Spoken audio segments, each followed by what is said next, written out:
Hello everyone, welcome back to my channel and welcome to my channel if you're new here. My name is Tina.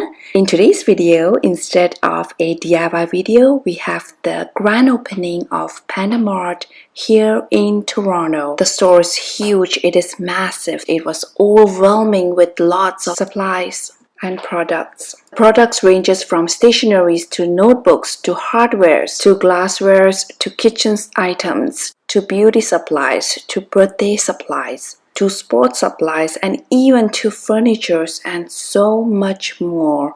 The store felt like a mixture of Walmart meets Dollarama meets Dollar Tree meets Oomomo meets Daiso meets Ikea. The store has also a feel of Temu in real life. If Temu is a brick and mortar store, this is what it would feel like. Enjoy the rest of this shopping haul video at Panda Mart in Toronto during the grand opening weekend.